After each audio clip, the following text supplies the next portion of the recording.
بسم اللہ الرحمن الرحیم۔ آج کے درس میں بیان ہوگا غوث اعظم رضی اللہ تعالی عنہ کا سچ بولنا، کہ آپ کے سچ بولنے سے 60 ڈاکوؤں نے تائب ہو کر یعنی اپنے گناہوں سے توبہ کر کے سیدھا راستے کو اختیار کیا۔ حضرت سیدنا غوث الثقلین غوث اعظم رضی اللہ تعالی عنہ آپ کو 40 اشرفیاں 40 دینار جب آپ علم دین حاصل کرنے کے لیے نکلے تو 40 دینار آپ کی والدہ ماجدہ نے آپ کو دیے، آپ کے کپڑوں میں سی دیے اور اپنے بیٹے سے وعدہ لیا کہ عبد القادر آپ نے ہمیشہ سچ بولنا ہے، سچ کے سوا کچھ نہیں بولنا، کبھی آپ نے جھوٹ نہیں بولنا۔ حضور غوث اعظم رضی اللہ تعالی عنہ نے اپنی اماں جان سے وعدہ کیا اور چل دیے۔ ایک قافلے کے ساتھ آپ جا رہے تھے، جب وہ قافلہ چلتے چلتے ایک سنسان علاقے میں پہنچا تو وہاں ڈاکوؤں نے آ کر اس قافلے کو گھیر لیا اور ڈاکوؤں نے سارے قافلے والوں کو لوٹ لیا۔ ایک ڈاکو آپ کے پاس آیا اور کہا کہ اے بچے آپ کے پاس کیا ہے؟ آپ نے فرمایا میرے پاس 40 دینار ہے۔ اس ڈاکو نے مذاق سمجھا کہ بچہ میرے سے مذاق کر رہا ہے، وہ چلا گیا۔ دوسرا ڈاکو آیا، اس نے پوچھا، آپ نے وہی جواب دیا میرے پاس 40 دینار ہے۔ اس نے مذاق سمجھا، وہ چلا گیا۔ تیسرا ڈاکو آیا، اس نے پوچھا، آپ نے وہی ارشاد فرمایا کہ میرے پاس 40 دینار ہے، وہ بھی چلا گیا۔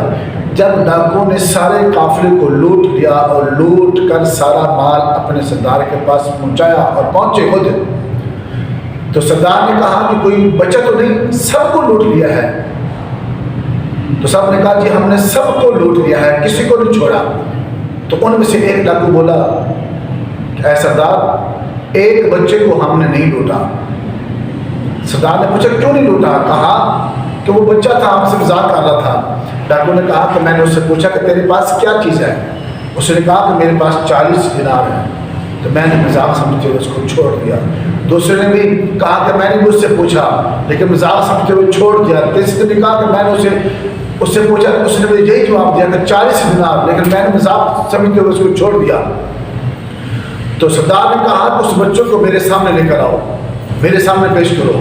جب حضرت سیدنا غوث الثقلین غوث اعظم رضی اللہ تعالی عنہ کو ڈاکو کے سردار کے سامنے پیش کیا تو سردار نے کہا کہ اے بچے تیرے پاس کیا ہے؟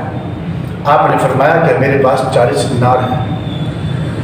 سردار نے کہا کہ کہاں تو نے چھپائے ہوئے ہیں؟ آپ نے فرمایا کہ میرے یہ کپڑوں میں میری ماں نے سی کر مجھے دیے تھے۔ سردار نے جب پیسے دیکھے 40 دینار دیکھے تو حیران ہوا، کہا کہ بچے تو نے سچ بول کر اپنا مال چوری ہونے کیوں دیا؟ جھوٹ بول کر اپنا مال چھپا سکتا تھا، تیرا مال بچ سکتا تھا، ہمیں تو پتہ نہیں تھا یہاں تو پیسے سی ہوئی ہیں۔ آپ نے فرمایا، حضرت غوث اعظم رضی اللہ تعالی عنہ نے فرمایا کہ اے ڈاکو کا سردار میں کیسے جھوٹ بولتا، کیونکہ گھر سے نکلتے ہوئے میں نے اپنی ماں سے اپنی اماں جان سے وعدہ کیا تھا۔ میری ماں نے کہا تھا کہ بیٹا میرے سے وعدہ کر، ہمیشہ سچ بولنا ہے، سچ کے سوا تو نے کبھی جھوٹ نہیں بولنا۔ کہا کہ اے سردار میں نے اپنی ماں سے وعدہ کیا ہوا پورا کیا ہے، اتنی بات آپ کا فرمانا تھا، اتنی بات آپ نے کہی۔ تو ڈاکو کے سردار کی آنکھوں سے آنسو جاری ہو گئے، اس نے رونا شروع کر دیا۔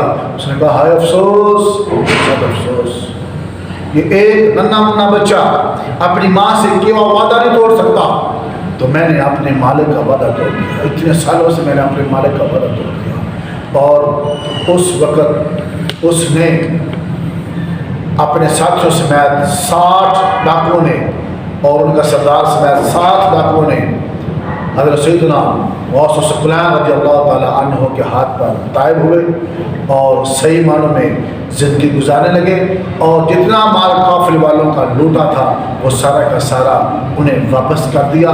نگاہ ولی میں وہ تاثیر دیکھی، بدلتی ہزاروں کی تقدیر دیکھی۔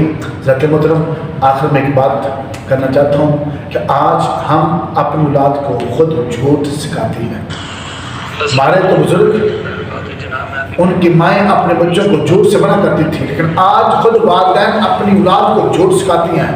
اس کی مثال ایک یہ، اگر گھر میں کوئی ملنے کے لیے آ جائے، باپ گھر میں موجود ہوتا ہے، ماں گھر میں موجود ہوتی ہے، وہ باپ اپنی اولاد کو سمجھاتا ہے، کہتا ہے کہ جاؤ دروازے پر فلاں ہو، اسے کہنا گھر میں بابا نہیں ہے۔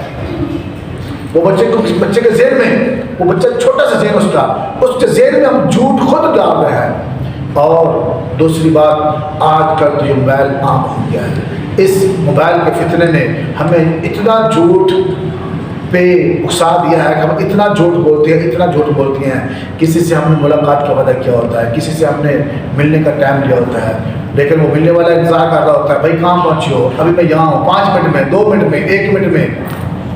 ایسے کرتے کرتے ہم گھاٹا لگا دیتی ہیں، نہ جانے کتنے جھوٹ بولتی ہیں۔